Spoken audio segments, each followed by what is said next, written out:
Morning.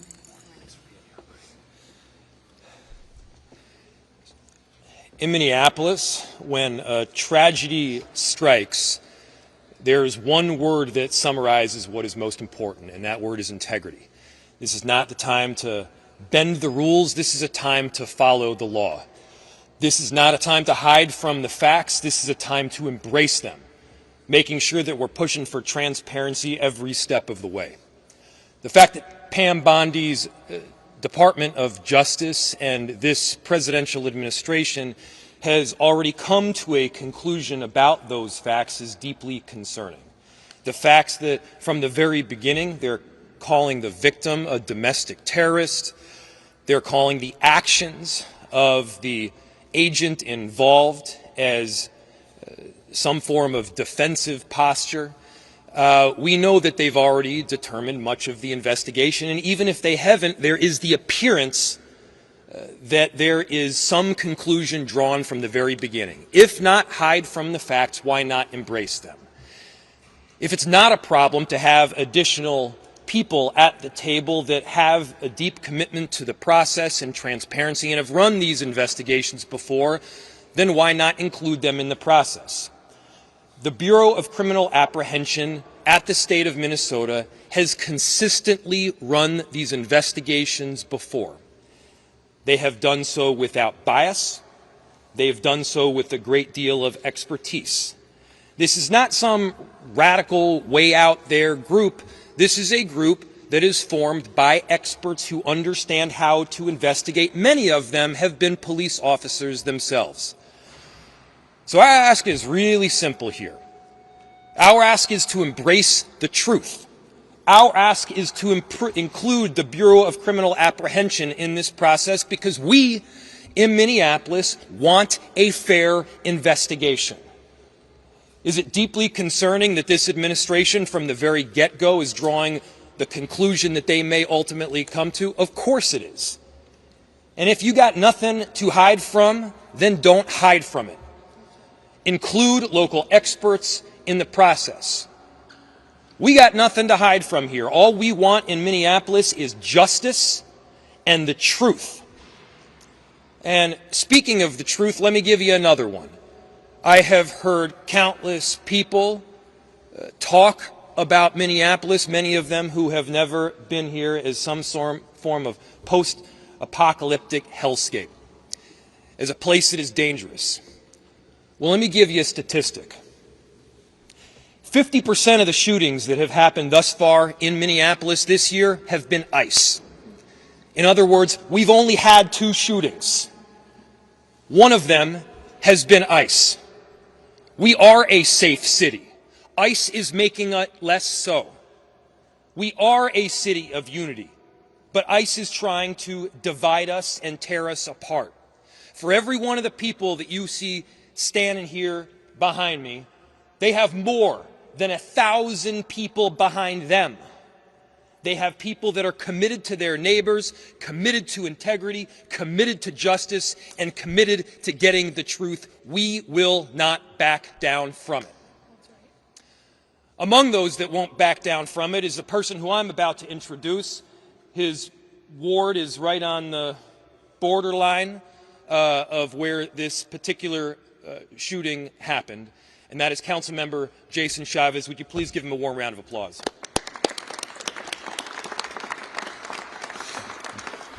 Good morning. My name is Jason Chavez, and I have the privilege of representing Ward 9 on the Minneapolis City Council, where ICE murdered Renee Good.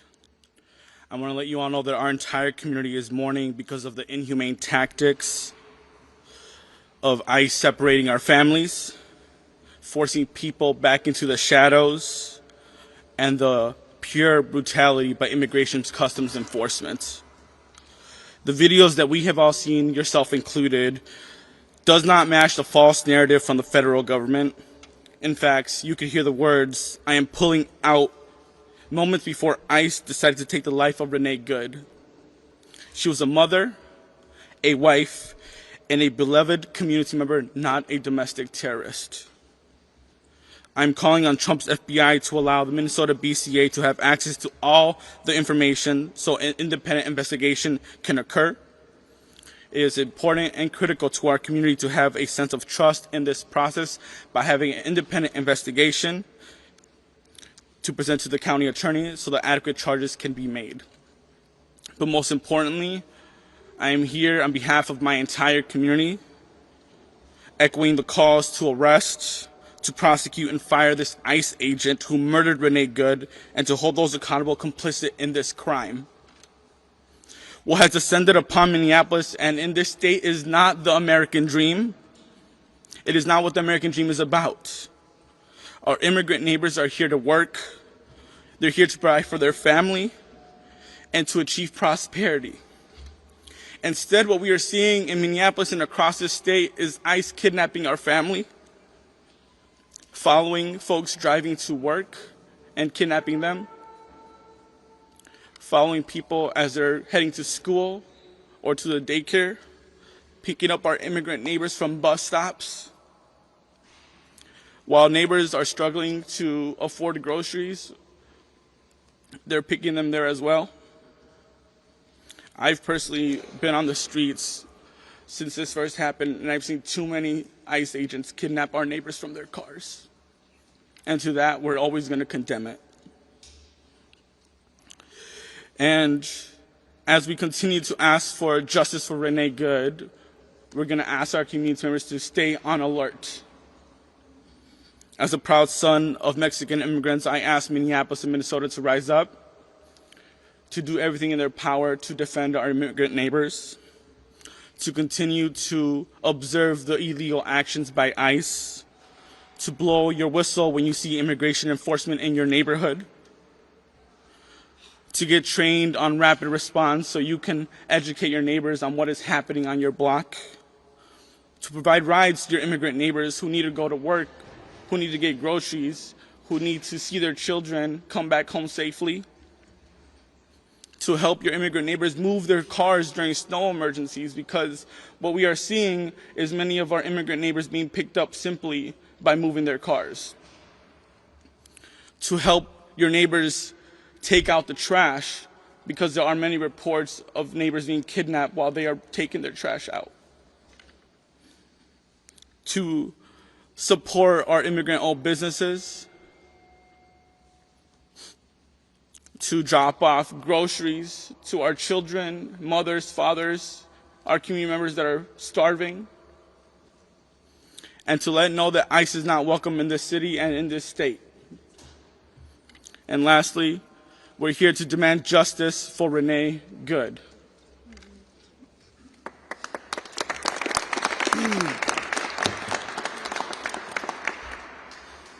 My name is Aisha Gomez. I serve as the state representative for District 62A, the south side of Minneapolis, where our beloved community member was murdered this week. I'm so grateful to Councilmember Chavez for explaining this moment to us and calling on us as a community into this struggle that our neighbors are facing. With respect to the investigation into this shooting, there's really only one question in front of us. Are we going to design a process that's legitimate or not? In 2020, the state legislature created the Force Investigations Unit after the murder of George Floyd, which happened right around the corner, 7 or 8 blocks away from where Renee Good was murdered.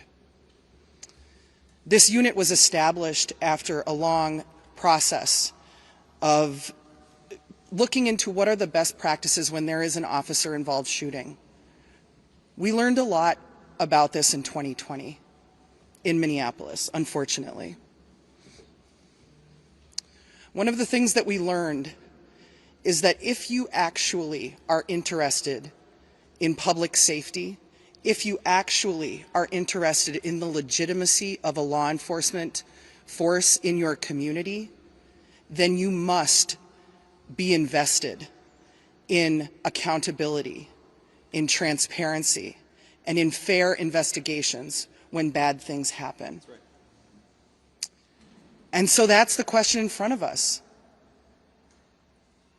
Do we want a legitimate investigation, that pulls in the professionals of the Minnesota Bureau of Criminal Apprehension who are trained to do this, who have done this over and over, who have the kind of local connections and local legitimacy that the FBI could just never have because they don't have that kind of presence here? Or are we going to have a discredited farce of an investigation? And so as a group of elected representatives who are deeply invested in the safety of our community, and thus in the legitimacy of these processes, we call on the FBI to share the evidence with the Force Investigations Unit at the BCA and have this be a legitimate and trusted investigation. Thank you.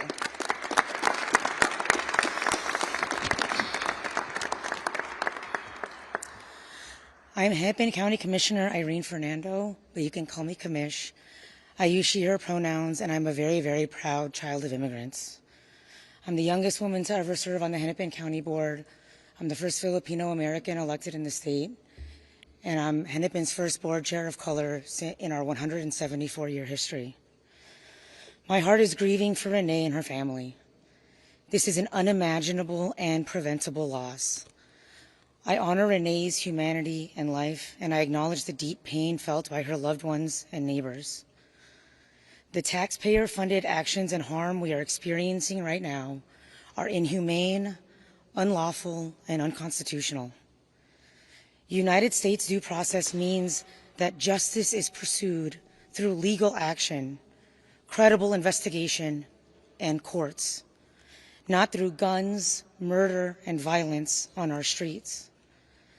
There's jarring footage that show ICE agents stage at elementary school bus stops and going door to door. Often agents are unwilling to provide a badge number, a warrant, or any legal documentation. This is a terrifying reality for Minnesotans since we are still grieving Speaker Hortman's assassination due to the impersonation of a police officer at her doorstep.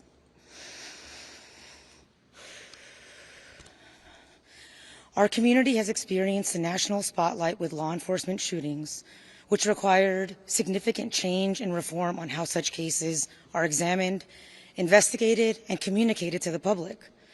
It is critical for our communities to have some sense of trust in the process in order to meet the standards set by Minnesota law and resident expectations. This is why we're calling on the federal government to cooperate with a joint or independent investigation conducted by the Minnesota Bureau of Criminal Apprehension. The thought is that they would do this together, but if for some reason that is not possible, please allow shared evidence for a parallel investigation. The Minnesota BCA is the only nonpartisan state agency equipped to investigate robustly and effectively, in part due to their establishment of the Force Investigations Unit. They have the expertise, they are equipped, and they are ready to pursue justice on behalf of Minnesotans. Alongside their own investigation, the BCA, alongside the federal investigation, the BCA can and should conduct this parallel process, which means full access to the information, evidence, and case file. Because in Minnesota, we expect that investigations are completed by the BCA to then get reviewed by the county attorney to determine if the use of force was appropriate or not. We have a process here to review force. We have full trust in this process and in the county attorney to do the objective review needed based on the facts and Minnesota law. The idea that our federal government would not fully cooperate with the BCA in an investigation creates even more mistrust among our community members because we know federal investigations are very rarely released to the public.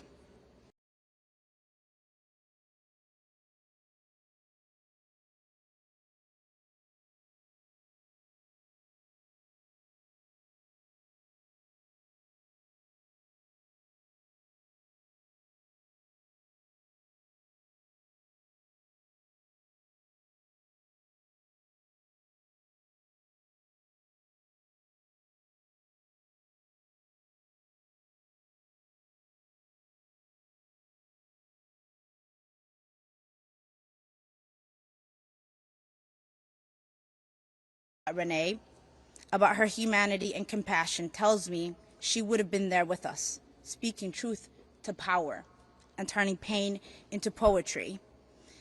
This federal government has given us too many reasons to not trust them to do the right thing. There are thousands of agents were sent here under a false pretense in the minutes after an agent, and the minutes after an agent's shot, they refused to render aid. And their leaders have used every opportunity since this tragedy to lie about the facts, to lie about Renee, and to blame her for her own murder. There were many witnesses to Renee's murder, and the horrific videos we have seen make us all witnesses. This was a crime in broad daylight, and the attempt to cover it up is another. Renee is owed the same rights we promised to every American: due process, respect, and truth. We know what we saw, and everything short of a full and an honest investigation is an insult to her memory. Everything she stood for, and everything we stand for as Americans. At 10 o'clock today, we will honor the life and legacy of Renee Nicole Goode with a moment of silence. Every moment before that and every moment after that, we will honor Renee by remembering our neighbor and calling for justice at the top of our lungs. And with that, we will take questions.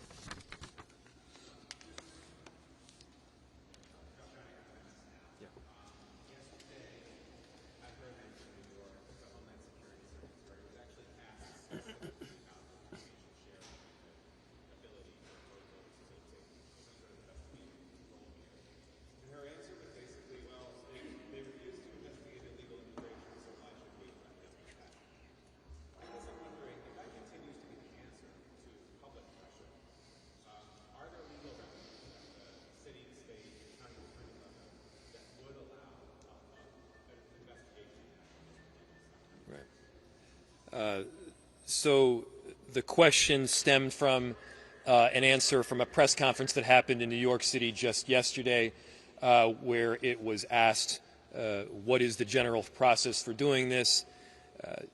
Are there legal remedies that are available at the city, county, state level, et cetera, where we would have the ability to move forward with either some form of investigation or prosecution?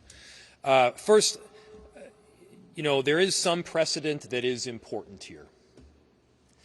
There have been instances in the past where there was some form of shooting or an officer-involved killing that took place by federal agents or U.S. Marshals or beyond that did have local and state entities in control.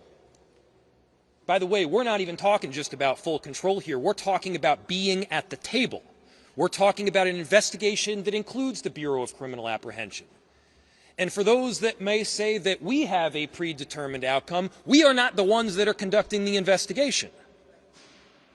The investigation would be conducted by the Bureau of Criminal Apprehension. They are well equipped to do it. They have a long track record of doing thorough investigations and, by the way, coming to results that both saw culpability and a lack thereof.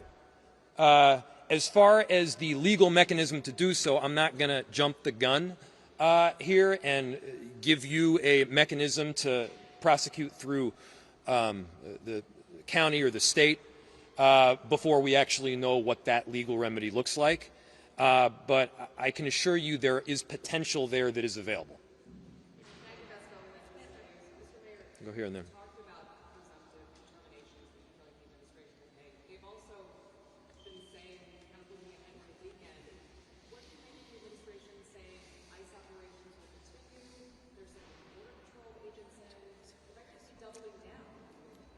Well, I think what this does ultimately is expose the truth. What did they say when they came in here? What has this administration stated as their reason for coming into cities around the country? The reason that they've stated, safety, driving down crime. Well, let our statistics speak for the trajectory. They are clearly driving crime up. Up until last night, we hadn't had any shootings in this city other than ICE. Our city is safe.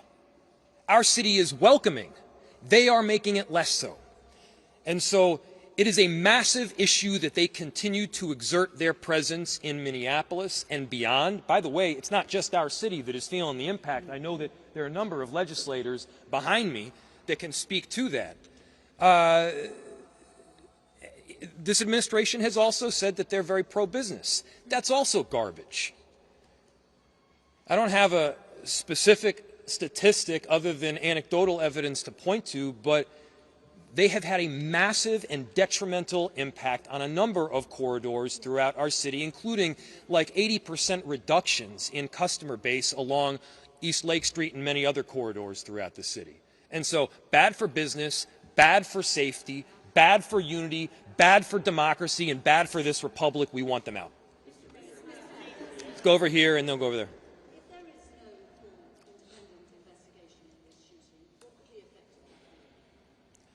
So the question is, if there's no full independent investigation of this shooting, what will the effect be?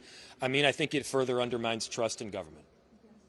You know, the quickest way that you erode trust in government is to refuse to enforce and hold accountable people on laws that you pass.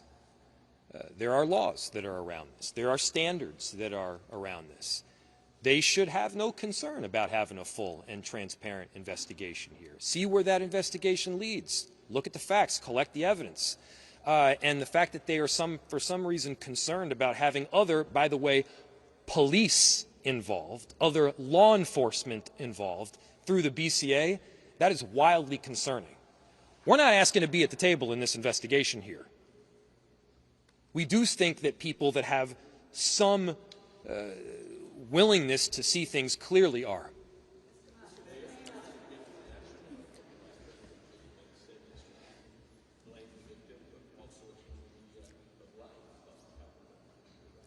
Well, I think we got to get to a point here where we're not trusting everything that they're saying, and I think you guys are there at this point. I mean, I think he also asserted that because you work at the federal government that you somehow have absolute immunity from committing crimes. That's not true in any law school in America, whether it's Yale or Villanova or anywhere else. That's not true. If you break the law, if you do things that are outside the area of what your job responsibilities require, and this clearly seems to be at the very least, this is great. At the most is what you heard people say back here. This is a problem and it should be investigated. Yes. A couple questions for you. First, have you heard personally anything from the Trump administration or the president himself? And also, the administration has pointed to some of your comments right after the shooting as turning up the temperature in this city. Yesterday, we did see some protests that, turned volatile at times. There was pepper spray, there was tear gas. Do you stand by your statements to telling ICE to... Yeah, they stand by their statements. Do you stand by your statements? Yes.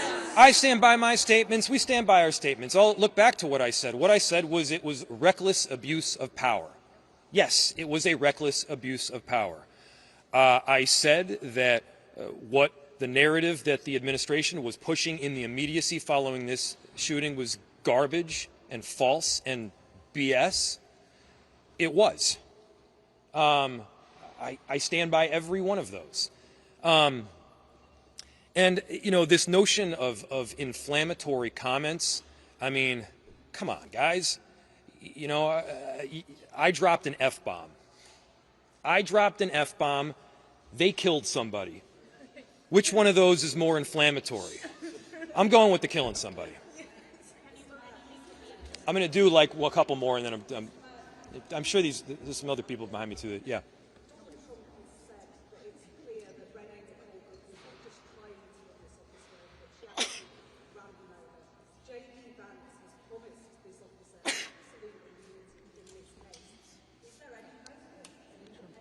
Yeah, that seems, the way you put it, it's pretty grim.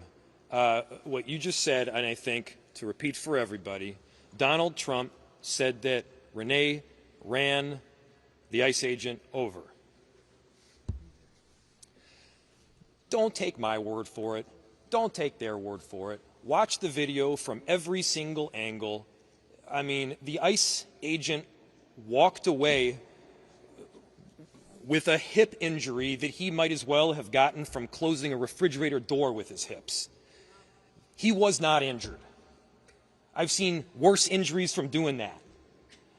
And so give me a break. No, he was not ran over. He walked out of there with a hop in his step. And so we just got to get to the point where we're at least operating from, hey, this is like, we're looking at it on the video screen, this is what we're seeing, can we all see that he wasn't run over? And then, you know, yeah, J.D. Vance, this concept of absolute immunity is pretty bizarre. Very concerning. It's extremely concerning. That's why we're asking for the BCA to be part of the investigation. We have time for about 2 more questions. Does someone have a question for someone other than my boss?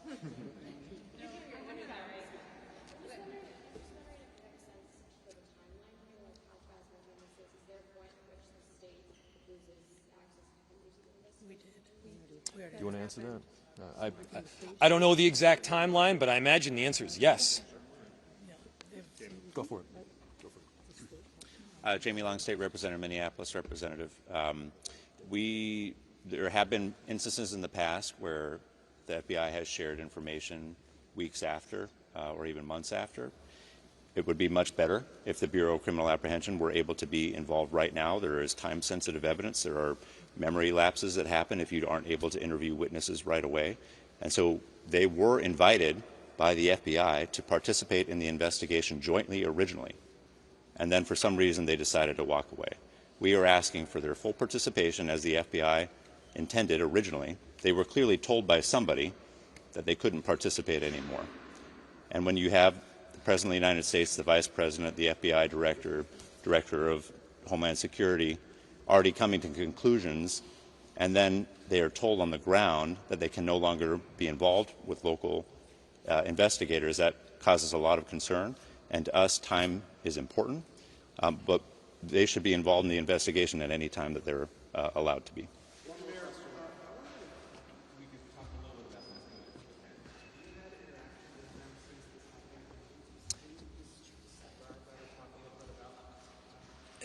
So the question is whether I can talk or describe about interactions with Ms. Good and who she was as a person. It would be completely inappropriate for me to do so because there are other people that really knew her, and I did not. Thanks, everyone. Appreciate it. Thanks, everybody.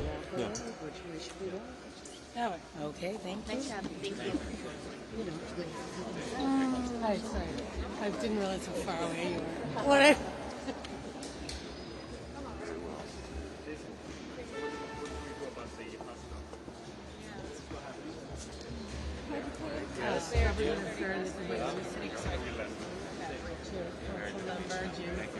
And so were you on the side?